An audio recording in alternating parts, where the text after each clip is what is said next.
Hello and welcome to my channel. In this video I'll be making this accordion hinge, sort of a vintagey suitcase mini album using the Papercraft Society box 22, which was designed by Helen Griffin. She's all about mini albums, so I thought a mini album would be a perfect project for this kit. Plus she's got a lot of travel themed papers and stamps that work really perfectly. So this is a quick flip through of the album just so that you can see it from beginning to end. I will be showing in this video my complete process, even decorating all of the pages. So what I've done though is actually edited this video, so this first section here is going to be all about creating some additional pattern papers because what was provided in the kit wasn't enough to fill my album, and then I'll move into creating some elements to decorate my pages. Then we'll get into the actual album construction itself, and then finally decorating all of the pages. So I'm going to start off by actually trying to somewhat recreate the pattern paper that I like most in this kit. And I did have to pull this large butterfly stamp from a previous Pink and Main Crafty Courtyard box, and that's just to sort of coincide with that really large, subtle butterfly that is on the original pattern paper. And if you saw my unboxing, which I'll link to in the upper right hand corner, I mentioned that a lot of the stamps that are provided in the kit look at least similar, if not the same, as some of the imagery that is actually on the pattern papers. And so it would be interesting to try to not one for one recreate the pattern paper, but create something similar enough that maybe you could use it alongside the pattern papers. And so that's what I'm attempting to do. Now this floral stamp does come in the kit, and what I'm doing is using my watercolor pencils and just a little bit of water, because I'm not using watercolor paper here, to just give it that watercolor effect, which if you look closely on the original pattern papers, you'll see that theirs looks watery or watercolory as well. So I was really happy with how that first one turned out as an experiment, so I'm just going to continue to stamp this little floral spray randomly throughout my page. Now, one of the things that I think works better in the original pattern paper is that their floral sprays are larger. So you have that nice sort of difference in scale. But if you check out the one on the left here, I actually printed that one at home because I discovered that in the inspiration book, there's actually a link to a web page off of the Cross Stash website where you can actually download extra goodies to go along with the kit. And I don't know if it's the case for all kits, but for this kit, they actually have PDF files of all of the pattern papers. So I just printed one off, a couple pages off on my home photo color inkjet printer. I mean, it's probably over 10 years old now, but I think it did a pretty decent job printing it off. In fact, I kind of like it better than the original, just how my printer interprets color. So I'm going to create a couple more sort of monochromatic pattern papers, and here I'm using one of the mini ink cubes that was provided in the kit, this really gorgeous magenta color, and I did have to supplement some additional solid color cardstock from my stash, and so that's what you see here. And I'm just using what I have that's sort of close to what was provided in the kit, or at least coordinates with what was provided. And again, this is another mini ink cube that came in the kit. I am using mostly the stamped images that do come in the Papercraft Society box, but I did add a couple from my stash. So that ticket stamp is from my stash, as well as the airplane stamp. And then I also found a sort of flight trail for the airplane that was a honeybee stamp as well. So I'll link to those products in the description box below if you're curious to see what I use to supplement. But the stamp set that comes in the kit does have a lot of really cool imagery, and you could make do without all of those if you wanted, because I think they all really go well together, and you can sort of collage them in a similar way here. Now I'll make the cover to my album. I've already made one of the covers, and I'll show you how I did that. I punched a circle that is 1.5 inches in diameter, and I'm just cutting that equally in 4. And those are going to be the corner pieces of my luggage. This piece of card I'm working on did come from the kit. It's one of the craft cards that came. It's originally an A5 sheet that I've just cut in half. So the dimension ends up being, I think, 4 1/8 by 5 and, let me measure real quickly, just over 5 3/4. So I'm gonna take my Distress Oxide Walnut Stain and just do some random stamping of these really neat sort of passport stamps that are provided in the kit. So I think there are 3 different ones. We've got Canada, France, and London.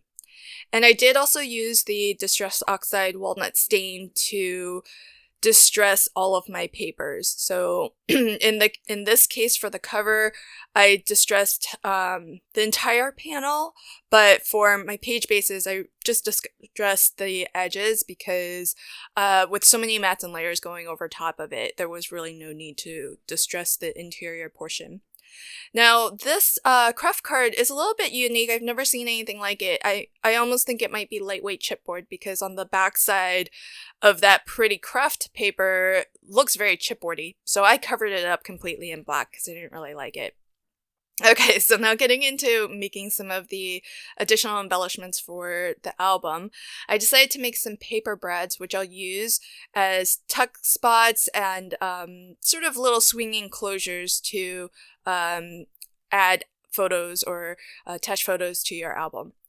In my hand here, what I have are 2 dies that came from the Tonic Studios Delightful Dresser die set, and they have all of the dies required to make these really cool paper brads.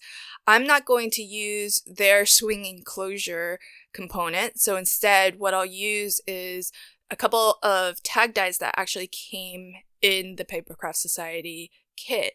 And so everything that's going to be visible as part of this paper brad will have come from the kit, but I am using these circle dies from the Tonic Studios Delightful Dresser to create sort of the mechanism of the paper brad. However, that being said, you can actually, if you have circle dies in your stash, you may be able to find 3 dies that will essentially allow you to create the same thing. You just need 3 different size dies, all circles, and I'll show you in a bit how this all comes together so that you know, relative to each other, how they get attached and roughly sort of the sizes that you're looking for. So here are all of my the components. I'm gonna actually die cut a couple more of these flowers just to have a different shade of pink to go against the pattern paper of the tag. But for each tag, I've got 2 complete sets here. So I have a large circle, 2 really small circles. Then I've got my tag die cut out of pattern paper and black paper, and I've got a flower and leaf, which would be the top of the brad. The tag is going to be the swinging component, and the circles that you see there are going to be the bottom of the brad, but basically what allows the tag to swing and stay attached to the card itself, or in this case, the page base. So this largest circle here does have a debossed ring, which isn't that important. It's just to indicate where you place the smallest circle. So we're working with the largest circle and the smallest circle. And you can see in terms of scale, that largest circle is maybe a little bit more than 1/2 inch, and the smallest circle is, I would say, maybe about 1/4 inch in diameter. The middle size circle is what I use to die cut out the circle that is on the tags.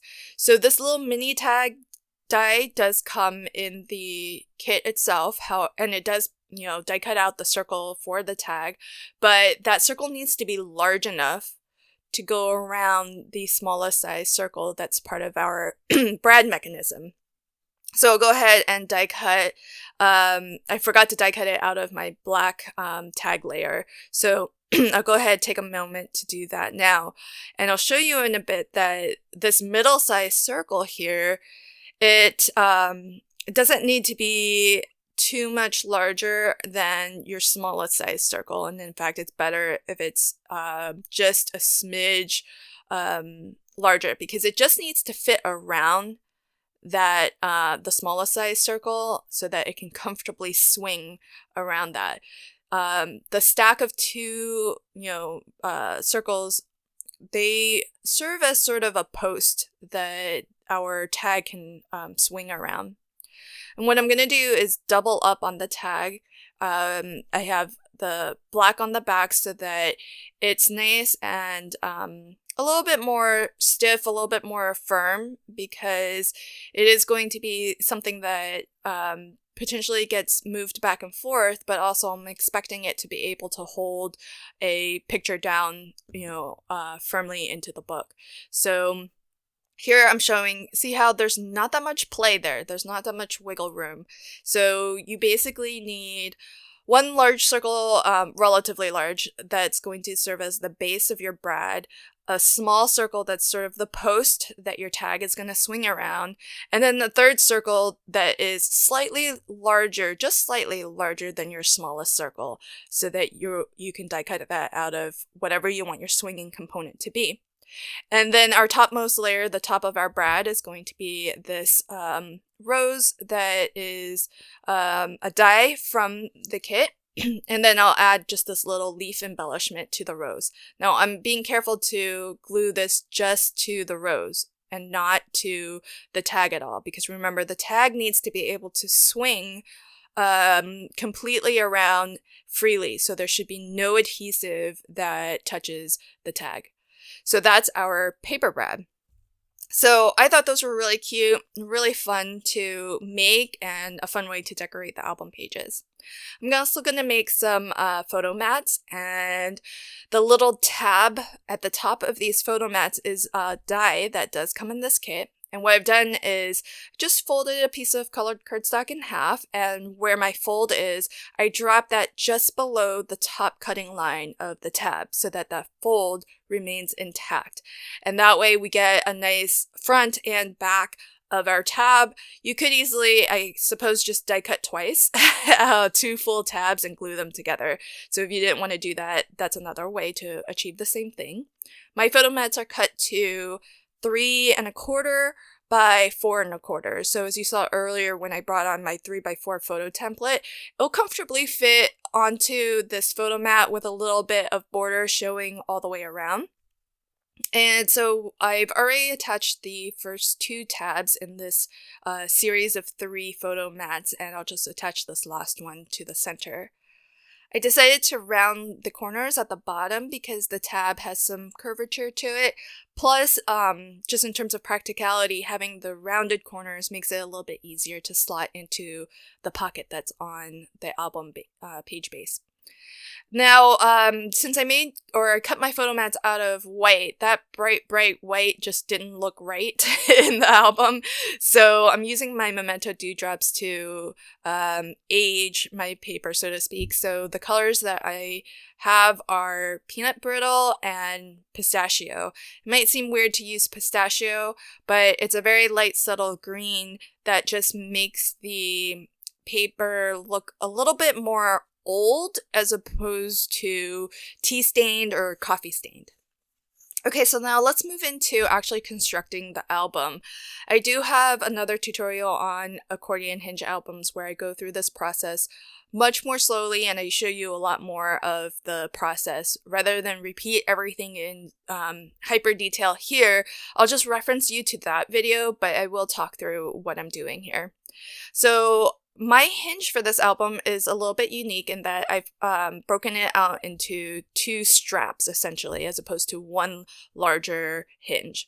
And to get a piece of hinge that's long enough, I do have to connect 2 pieces. So here is me doing that right now, where I'm just gluing the end of one onto the beginning of the other. You can attach as many as you need, just depending on however many pages you want in your album.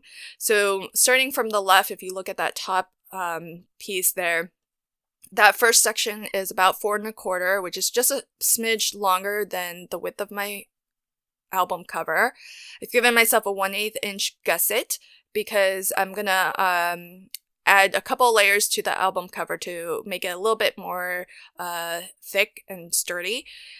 And then I have 5 page hinges. For each page hinge, you need to score, in my case, my hinges are 3/4 of an inch high. So I score 2 lines 3/4 of an inch away from each other for each of the 5 hinges that I need, or each of the 5 pages that I want to have in my album.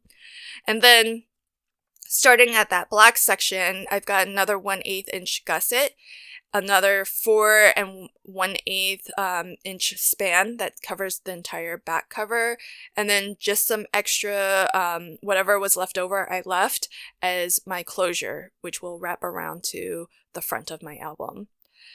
And what I'm applying here are Tyvek wristband strips. Tyvek is a material that is resistant to tearing, and so it's really great for reinforcing things that you think might wear over time due to use. So in this case, I'm reinforcing flaps like the hinge of our front and back covers. That was what was reinforced in black, as you saw earlier. The closure, I definitely wanted to reinforce because that's going to get pulled open and closed. And then now with this brown, I'm going to reinforce essentially the hinge of our pages, so where it turns back and forth. And because I don't have brown Tyvek, all I've done here is taken white Tyvek that I've used my alcohol markers to color as close as I could match the brown paper cardstock that I have.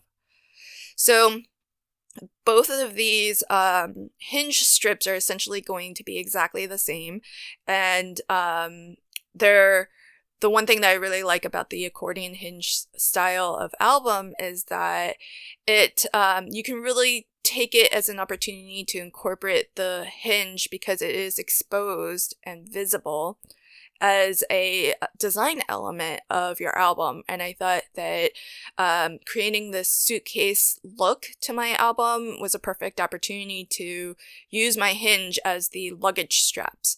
And so now it looks very intentional as to why that's there, even though it is serving a very functional purpose of holding all of our pages in. Okay, so now I've got another piece of the craft card that does come in the kit. In total, we get 6 pieces.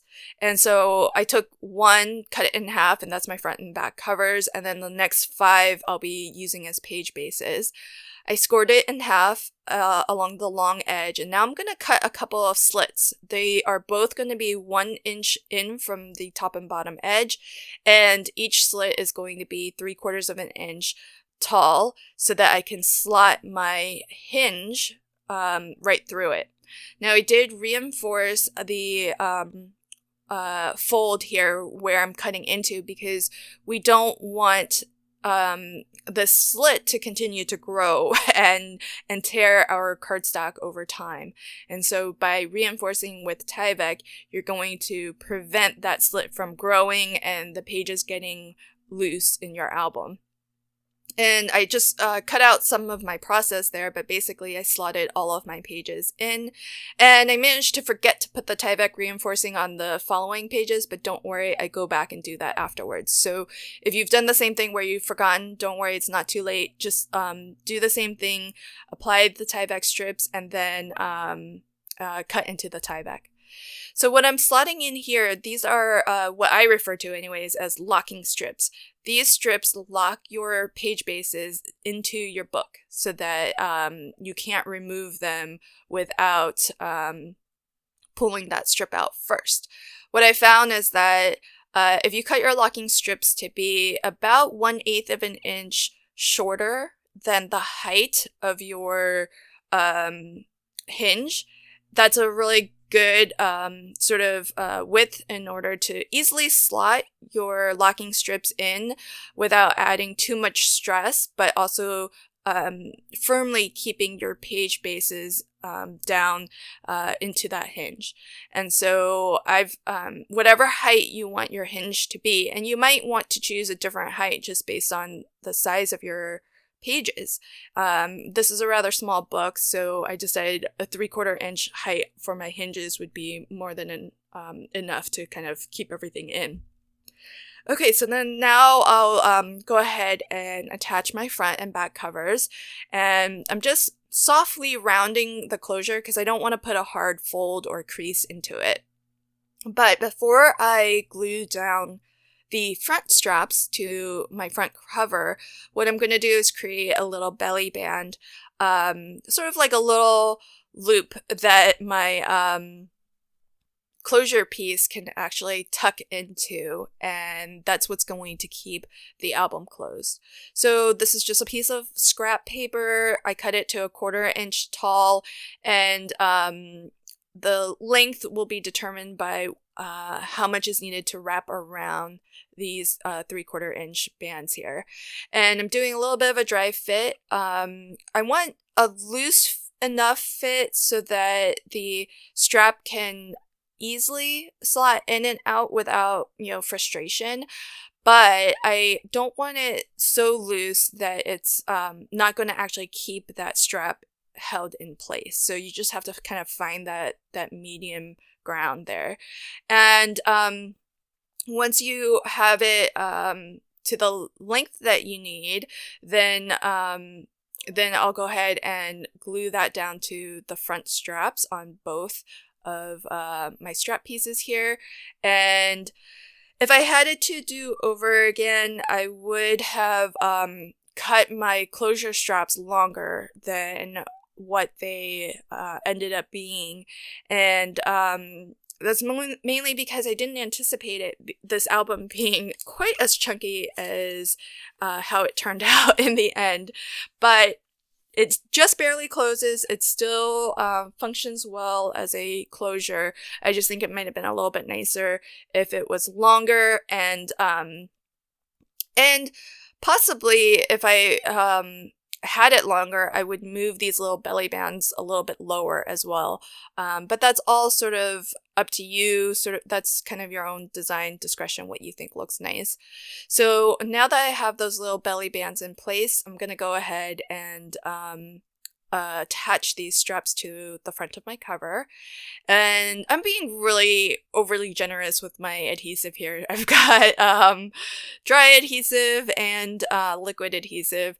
Usually I use the combination of the two because the dry adhesive is really easy to get all the way to the edge, but these straps are so thin that I probably didn't really need to do that. The liquid adhesive is more important to me because that's a nice permanent adhesive, and so over time I don't have to worry about the adhesive drying out or lifting at all.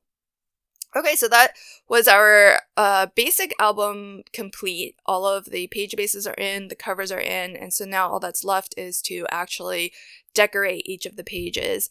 And unlike most of my album tutorials, I'll actually show the entire process, but instead of doing a voiceover for the entire part, I'll just talk through up to this point here because most of it's just matting and layering. The only thing that I did that was slightly different is this piece right here is actually a part of a set of dies that will help you create a waterfall mechanism for your album.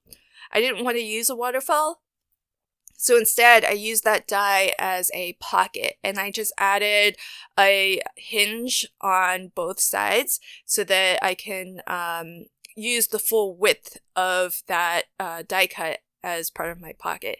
So that's really the only thing that I did that was beyond just using the dies as they were intended and then applying mats and layers.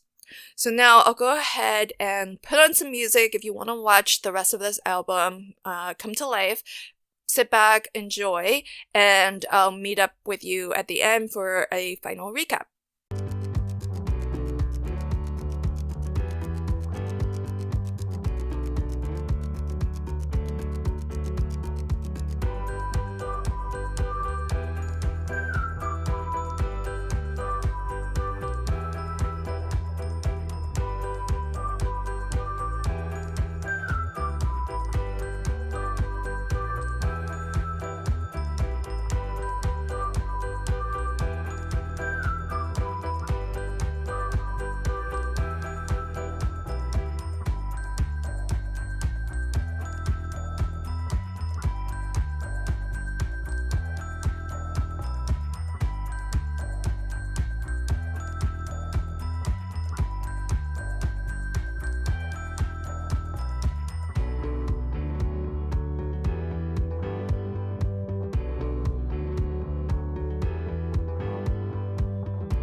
Okay, so here's a final look at the completed album.